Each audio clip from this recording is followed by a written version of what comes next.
Welcome to Ram academy students. आज से हम सीटेट का एक पूरा जीरो से लेकर पूरा एक फाइनल पूरा सीरीज चलाएंगे ऑनलाइन यूट्यूब चैनल के माध्यम से। आपसे आशा करते हैं कि आप जो भी कहा जाएगा उस सारी चीज़ों को फॉलो करेंगे और बिलीव करिए गाइस, जैसे जैसे मैं बोलता जाऊँ और जितना मैं बोलता जाऊँ, अगर आप उतना करते चले गए तो आप विश्वास मानिए कि सीटेट का सर्टिफिकेट जब भी आपका एग्ज़ाम होगा उसके अगले दिन ही आप मान के चलोगे कि आपके हाथ में है। तो इसी क्रम को जारी रखते हुए आज एक छोटा सा वीडियो है, इसके आगे फिर सारे डिटेल्ड वीडियो आएंगे धीमे धीमे करके। तो सबसे पहले आज ये समझिए कि मैं एक तरीके से डेमो टेस्ट और आपका रिस्पांस लेना चाहता हूँ इस वीडियो के माध्यम से। और दूसरी चीज़, मैं अपना श्री गणेश, आज मंगलवार है तो मंगल को सब कुछ मंगल ही रहे आपके जीवन में भी, यूट्यूब चैनल के लिए भी। तो इन सब चीज़ों को ध्यान में रखते हुए एक जो है आपका चालू करते हैं। तो देखिए ये जो पेपर है, देखिए पहली बात तो दो तीन चीज़ें आपके दिमाग में आती हैं। क्या सीटेट के लिए आपके क्वेश्चन होते हैं कि सीटेट का सर कोई बुक आती है? तो मैं आपको बोलूँ कि अगर आप सीटेट का पेपर दे रहे हैं तो किसी भी बुक की कोई ज़रूरत नहीं है। दूसरी चीज़, क्या कोई नोट्स आता है? तो हाँ बिल्कुल नोट्स आता है, लेकिन वो नोट्स मेरी ज़ुबान होगी, कायदे से इसका कोई नोट्स भी नहीं होगा। सिर्फ बहुत से बहुत EVS के नोट्स आपके काम आएंगे और वो भी मुश्किल से 10 या 15 पन्नों के हैं। अभी तक तो सिर्फ 2018 का पेपर छोड़ दो तो सारे पेपर और क्वेश्चन उन्हीं नोट से आते हैं।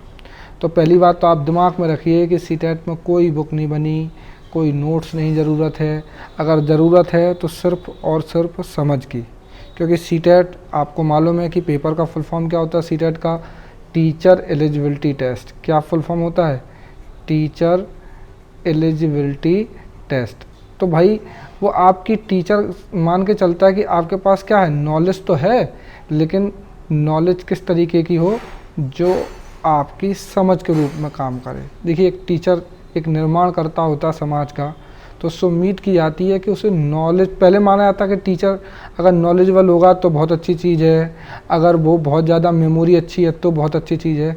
लेकिन वास्तव में ना बहुत नॉलेज तो होना ही चाहिए और साथ में आपका मेमोरी भी होना चाहिए, लेकिन उन सबसे ज़्यादा ज़रूरी चीज़ है वह कंसेप्चुअली स्ट्रॉन्ग हो। वह क्या हो? Conceptually strong. तो इस कंसेप्चुअली स्ट्रॉन्ग होने के लिए जो सबसे ज़रूरी चीज़ है उसको पता करने के लिए सीटेट में क्या आती है प्यारे बच्चों? पेडागॉजी। पेडागॉजी की शुद्ध हिंदी होती है शिक्षण विज्ञान। क्या होती है? शिक्षण विज्ञान। तो देखिए ये चूँकि डेमो वीडियो है, धीमे धीमे मैं इस पर भी अच्छा खासा पकड़ बना लूँगा। अभी देखिए थोड़ा सा राइटिंग गंदी सी आ रही होगी, माफ़ करिएगा आप मुझे, इतनी गंदी राइटिंग मेरी है नहीं, लेकिन कोशिश करूँगा पूरी कि आपको ये और अच्छा लगे। तो देखिए पहले मैं आपको बता दूँ, ये जो मैं आपको यहाँ पे दिखा रहा हूँ ये पिछली आपका जो दिसंबर में पेपर हुआ वो है, और ये सेट ए है। मैंने इसी पेपर के माध्यम से आपका आंसर की जारी करा था। आप ध्यान से एक काम करना पहले कि सबसे पहले तो बिल्कुल ऐसा ही पेज मिलेगा। टोटल कितने पेपर में आपके जो पेपर मिलेगा उसमें कितने पेज होंगे? 56। यहाँ पे सेट नंबर लिखा होता है, यहाँ पे टेस्ट बुकलेट नंबर होता है और परीक्षा पुस्तक संकेत, ये सब। तो आप क्या करना, ध्यान से अगर आपको दिख रहा हो, अभी मैं इसका डिस्क्रिप्शन बॉक्स में डाउनलोड लिंक भी दे दूँगा, टेलीग्राम चैनल पर भी इसकी जो PDF है वो अपलोड कर दूँगा। तो टेलीग्राम पे अगर जुड़ना चाहते हैं तो बस रैम एकेडमी सर्च करिए, आपको मिल जाएगा। तो सबसे पहले जैसे ये OMR पुस्तक के अंदर रखा है तो ये आप एक ज़रूर पढ़ लें। देखिए ये बहुत ज़रूरी चीज़ है क्योंकि इनसे कॉन्फिडेंस बनता है। अगर आप ये पढ़ लेंगे तो आपको हमेशा के लिए टेंशन खत्म हो जाएगी। तो आई होप कि आप ये जो पूरे परीक्षार्थियों के निर्देश हैं अभी एक दिन अलग से डिस्कस करेंगे। अभी मैं आपके लिए होमवर्क टाइप में मानता हूँ कि आप इसे ज़रूर यहाँ तक पूरे 7, 8, 9 और ये 10 पूरे पॉइंट्स पढ़ लेंगे, तभी आगे बढ़ेंगे। ठीक है, तो आप ये ज़रूर देख लेना। आप चाहो तो मैं थोड़ा सा पीछे भी कर देता हूँ। ये है पूरे 10 पॉइंट्स। ये इस तरीके से मैं थोड़ा सा स्लो आपका मूव करूँ तो इस तरीके से, और आप एक बार देख लीजिएगा। अब आते हैं मुद्दे पे। तो मैं अभी जो आपको पढ़ाऊँगा और वो होगा आपका प्यारे बच्चों पेपर। तो पेपर में मैं अभी सिर्फ हिंदी, देखिए आप इस पर दिमाग ना लगाना साइकोलॉजी कब पढ़ोगे, मैथ कब पढ़ोगे। मैं आपको बोलूँ कि देखिए एक होता है लर्निंग कर्व। अगर आप साइकोलॉजी पढ़ेंगे तो ये होता है सीखने का वक्र। सीखने का वक्र मतलब सीखने का तरीका होता कैसा है। तो मैं आपको बोलूँ सीखने का जो वक्र है वो कुछ ऐसा होता है। इस तरीके से। और इस कर्व मान लीजिए सपोज ये एक्स एक्सिस है और ये आपका वाई एक्सिस है, तो यहाँ आपको मैं बोलने की कोशिश करूँ तो ये जो है हमेशा ये दिखा रहा होता है कि हमेशा सीखने की जो मात्रा होती है वो हमेशा धीरे धीरे आगे बढ़ती है। मतलब क्या, अगर सपोज करिए कि ये डेज है, ये क्या है डेज, तो आप पाएंगे कि पहले दिन आपने कुछ ना सीखा हो, पता चले दूसरे दिन लगेगा कुछ भी नहीं सीख रहे हैं, तीसरे दिन भी लगेगा कुछ नहीं सीख रहे हैं, चौथे दिन लगेगा थोड़ा बहुत सीखे, पाँचवें दिन लगेगा थोड़ा बहुत सीखे, लेकिन छठवें, फिर सातवें, फिर आठवें, मतलब फिर देखिए दिन दूनी रात चौगुनी वृद्धि हो रही होती है सीखने में। आप अगर ये बात का विश्वास लेना चाहते हैं तो कोई भी एक अच्छी सी किताब बुक्स पढ़ने का अगर शौक़ है तो ठीक है, और नहीं भी है तो बनाइए भाई, आप टीचर बनने वाले हैं।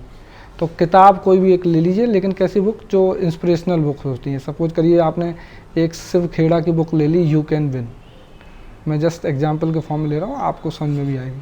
तो इस बुक को आप पढ़ के देखिए, यू कैन विन को। आप पाएंगे कि जब शुरुआत में 2 या 3 पेजेस पढ़ेंगे तो आपको बड़ा बेकार लगेगा, आपको उबाऊपन लगेगा अगर आप पढ़ने के आदी नहीं हैं। लेकिन धीमे धीमे जब आप पढ़ने बैठेंगे तो आप पाएंगे शुरुआत में तो स्लो स्पीड थी, एक दिन में 1 पेज पढ़ा जा रहा था, दूसरे दिन में मुश्किल से आधा ही पेज पढ़ा गया, और हो सकता है आप अगर कंटिन्यूटी नहीं बनाए तो किताब डस्टबिन में चली गई। लेकिन अगर आप पढ़ते रहे तो एक दिन ऐसा आएगा कि शुरुआत के 5 पेज तो 5 दिन में पढ़े जाएंगे, लेकिन उसके बाद हो सकता है कि अगले 10वें दिन आप पूरी किताब क्या कर चुके हों, ख़त्म। तो हमेशा याद रखिए, सीखना वो होता अगर आपको सही सिखाने वाला मिल जाए तो आपको क्या जगने लग जाएगा, इंटरेस्ट जगने लग जाएगा। तो सीखने के वक्त पे ध्यान दीजिए, ऐसा नहीं होता कोई चीज़ एक दिन में सीख जाएंगे। तो देखिए मैं आपको बोलूँ, आप जब ये वीडियो अपलोड होगा तो आपके दिमाग में पहले क्वेश्चन आएंगे, अरे मैथ क्या होगा, अरे मुझे मैथ नहीं आती है, अरे मुझे साइको नहीं आती है, अरे मुझे संस्कृत तो बिल्कुल, अरे इतनी कठिन लग रही है, सर ने दिलवा दी, बड़ी आफत है। सब चीज़ों को इग्नोर करिए। मान लीजिए कि देखिए मैंने एक आपको लाइन बोलूँगा और बस आप इसे सूत्र वाक्य बना लिए, गुरु मंत्र जिसे कहते हैं वैसे ही, कि एक वर्ड होता है श्रद्धा ज्ञानम लभते, मतलब हमेशा ज्ञान उसे प्राप्त होता है जिसके पास क्या होती है, श्रद्धा होती है। अगर इतनी कठिन संस्कृत समझ में ना आई हो तो आप भगवान साईं को मानते होंगे, और साईं भगवान के मंदिर जाओगे तो वहाँ 2 बातें लिखी होती हैं, श्रद्धा और एक क्या, सबरी। आई होप कि श्रद्धा का मतलब तो समझ में आ रहा होगा आपको, लेकिन आपको सबरी का मतलब समझ में ना आए। तो ये जो श्रद्धा है इसका मतलब तो ये होता है कि आपका बिलीव जो आपको किसी में होता है, और सबरी का मतलब होता है सब्र, मतलब कि धैर्य, पेशेंस। तो सबसे पहले ये दिमाग से निकाल दीजिए कि आप यहाँ आए हैं तो आप सीटेट पास होने के लिए आए, बिल्कुल नहीं आए हैं। आप यहाँ जो भी वीडियो पे देखेंगे ये मान के चलेंगे कि ये सब सीटेट के लिए नहीं पढ़ा रहा हूँ। अगर आपने ये मान के चला कि सीटेट के लिए आप पढ़ रहे होगे तो फिर आपको बड़ा आलस लगने लग जाएगा, और फिर आपको बड़ा बुरा भी लगेगा। मतलब पढ़ाई किसी को अच्छी नहीं लगती, मुझे भी अच्छी नहीं लगती, ना पढ़ाना और ना पढ़ना, लेकिन हाँ सीखना सबको अच्छा लगता है।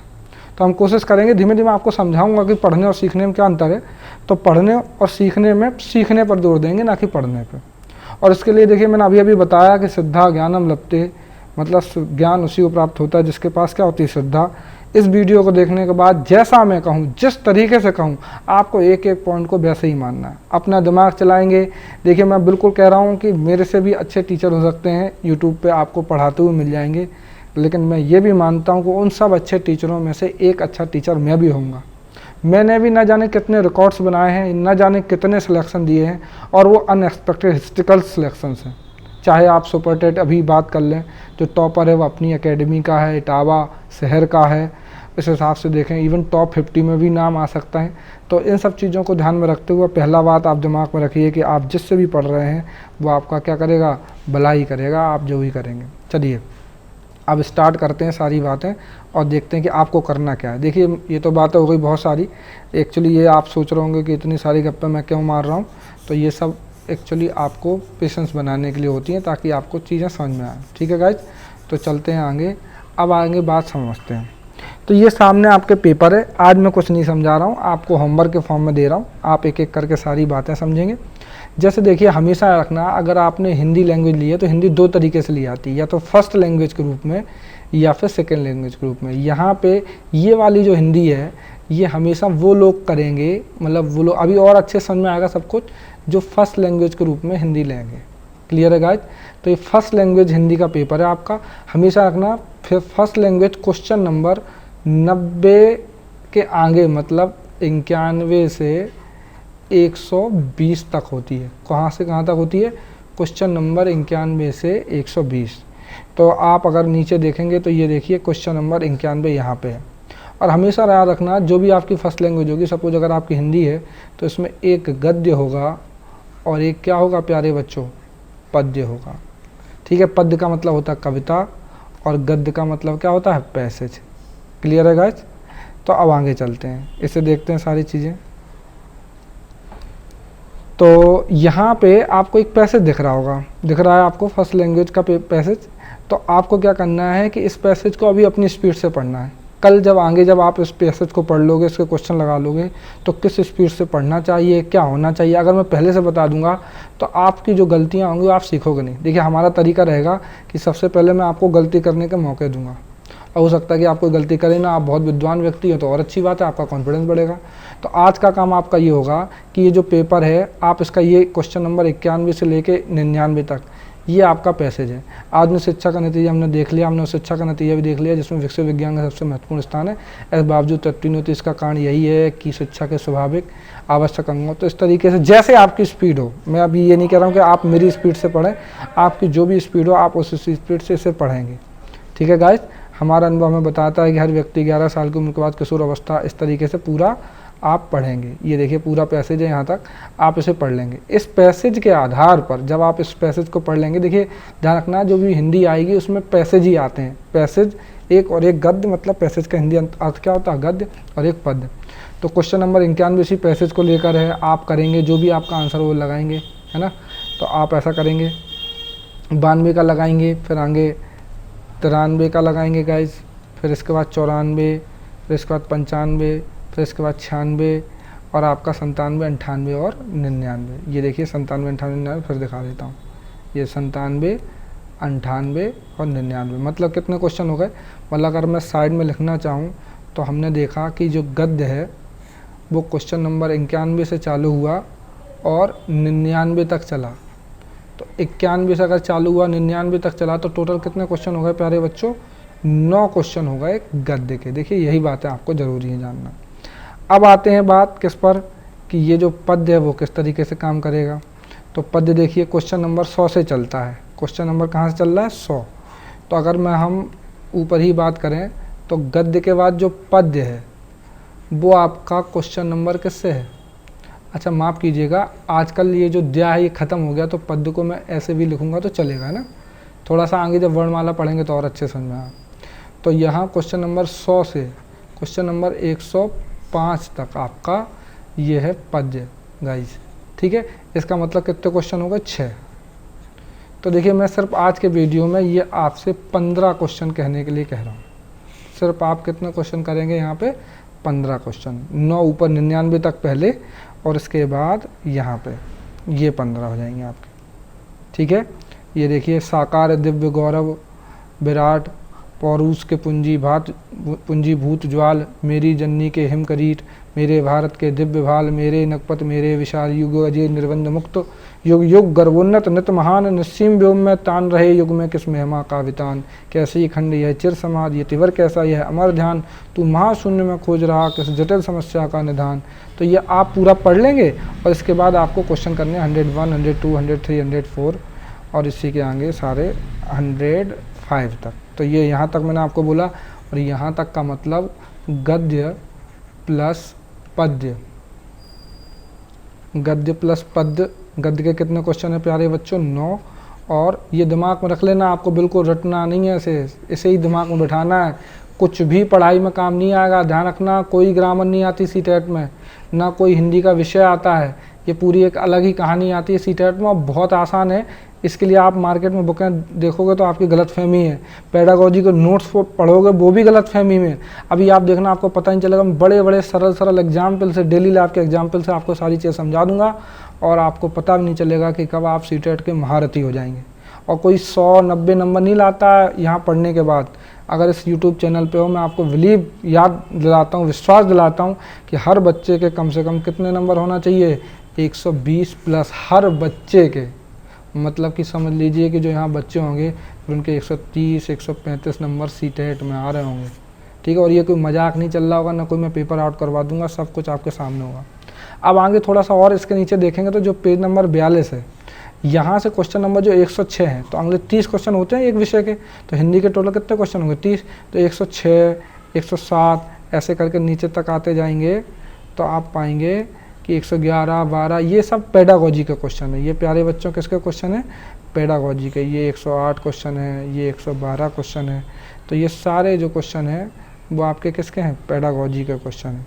अगर इन क्वेश्चनों को ध्यान से देखेंगे तो आपको मैं बताऊं, ये जो 113 क्वेश्चन है ये किस तरीके से लगेगा, 117। अभी मैं कुछ बताना नहीं चाहता, मैं आपको चाहता हूं कि आप उलझिए। आप एक याद रख लेना मेरी लाइन, और वो लाइन है, जब तक उलझेंगे नहीं। ये मेरी टैगलाइन है। आपको धीमे धीमे मेरी भाषा भी समझ में आएगी किस तरीके से मैं चीज़ों को समझाता हूँ। जब तक उलझेंगे नहीं तब तक सुलझेंगे नहीं। बस इस सूत्र वाक्य, ये कुछ सूत्र वाक्य हैं, इन्हें याद रखना है आपको। तो जब तक उलझेंगे नहीं तब तक आप क्या नहीं करेंगे, सुलझेंगे नहीं। तो आपको पहले क्या करना है, उलझना है। मुश्किल से आपको 15 मिनट का टाइम देना है, ईमानदारी वाला। आई होप कि आप 15 मिनट देंगे, और 15 मिनट के अंदर ये पूरा 15 क्वेश्चन किसके थे प्यारे बच्चों, गद्य प्लस पद्य के, जिसमें 9 क्वेश्चन किसके हैं, गद्य के, और 6 क्वेश्चन किसके हैं, पद्य के। इसके अलावा प्लस ये जो बाकी 15 क्वेश्चन है, ये जो बाकी 15 क्वेश्चन हैं ये किसके थे, पेडागोजी के। इन्हें और आपको करना है, तो इस तरीके से टोटल कितने क्वेश्चन हो जाएंगे, 30 क्वेश्चन हो जाएंगे आपके प्यारे बच्चों। तो आपको कितने क्वेश्चन करना है, 30। 15 क्वेश्चन पेडागोजी के कहाँ से कहाँ तक हैं ये भी लिख दूँ, तो हैं 106 से 120। पद्य के क्वेश्चन कहाँ से कहाँ तक हैं, 100 से 105। गिन लेना। कोई बच्चा सोच रहा होगा 100 से 105 तो 5 ही हुए, सर बेवकूफ़ हैं क्या भैया, एक बार आप चेक कर लेना। मैं बेवकूफ़ नहीं हूँ और आप भी बेवकूफ़ नहीं है, बस आप अनविज्ञ हैं। और गद्य कितने हैं, 91 से लेके 99 तक गाइस। तो आई होप कि आप इस वीडियो में कुछ नहीं जाने, लेकिन मुझे मालूम है कि मैंने क्या बताया, कुछ भी नहीं बताया, लेकिन मैंने बहुत कुछ बताया। आप मेरी एक एक बात मानिए और देखिए, फिर धीमे धीमे पढ़ाई में बहुत मज़ा आएगा। आपको आज का काम यही है कि इस जो भी 120 क्वेश्चन है टोटल यहाँ तक, इसके क्वेश्चनों को लगा के एक कॉपी बना लेनी है आपको।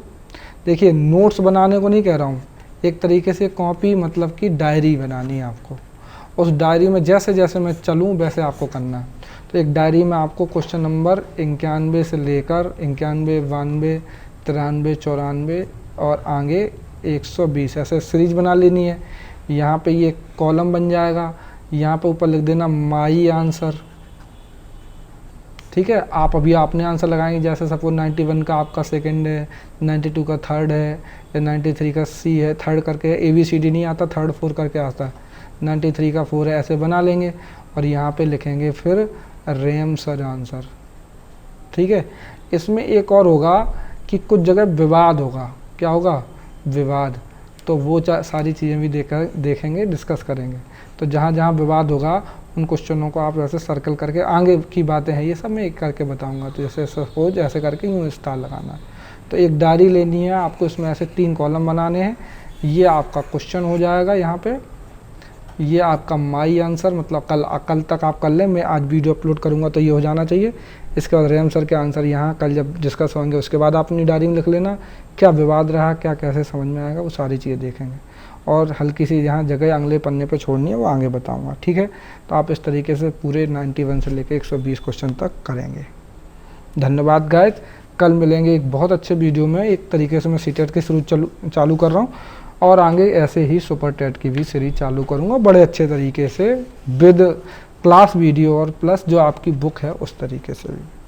तो मिलते हैं अगले वीडियो में। अगर आपको इसमें कुछ अच्छा लगे तो ज़रूर, मैंने अभी कुछ पढ़ाया नहीं, देखिए आप ये ना करें कि कुछ वीडियो देखने के बाद मिला नहीं।